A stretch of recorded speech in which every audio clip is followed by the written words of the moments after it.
Hey guys, it's Patty Robertson with PMI Virginia. Today I came out to one of the rental properties I purchased in my IRA to take some updated photo and video. And while I was here, I thought I would share with you just the story of how I bought it. A lot of people say they have money in their IRA, but they don't know how to invest in rental property. And this is a great example of something that you can do if you don't have a whole boatload of cash. So my husband and I started purchasing rental property in our IRAs together.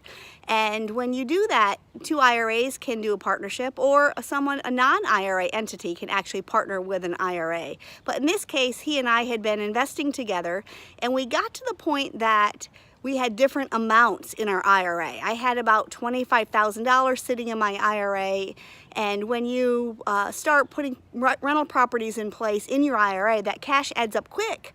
But what do you do with a teeny amount of cash that you don't want to put in a long-term investment?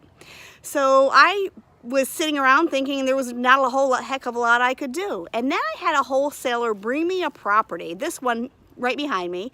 This is 3100 Glen Avenue in Norfolk. It's an adorable 3-bedroom, 1-bath, 100-year-old house with a basement, which is really unusual for our market.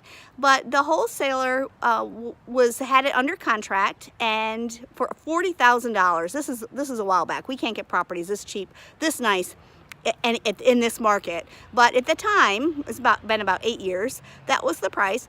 The wholesaler wanted $8 grand. Well, I only had 25 grand, so I didn't quite have enough cash for that in the IRA. So I asked if I could talk to the seller, and the wholesaler said yes, I could.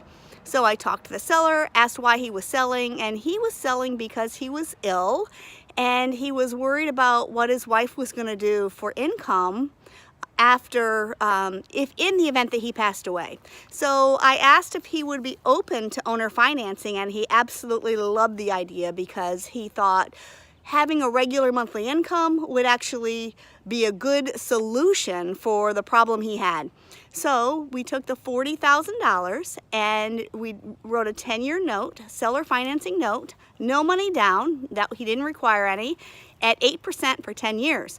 And my IRA purchased it. So what the IRA had to come up with was the $8 grand in cash that had to be paid to the wholesaler. No problem, I had enough money to do that, and the house was essentially rent ready. Well, while we were just doing the little bit of cleanup to get it ready and advertising it, unfortunately, there were 3 houses right in a row on this street that were vacant at the time.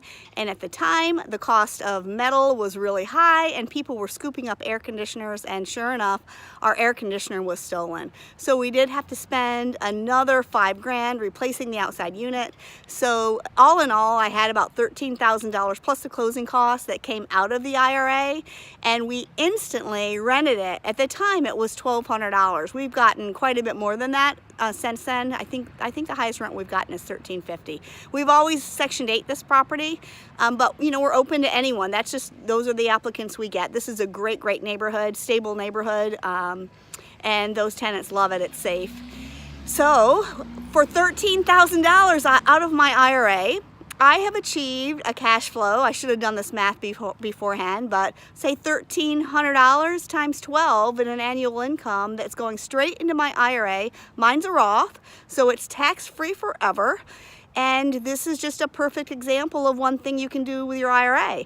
I'm managing mine out of IRA, Mid-Atlantic IRA, and they have a website. It's just midatlanticira.com. While it has a Mid-Atlantic name, they actually manage IRA portfolios all over the country, and I think they're great. They're not an 800 number. They know my assets. They know my people. I have specific names of people that I call when I need something.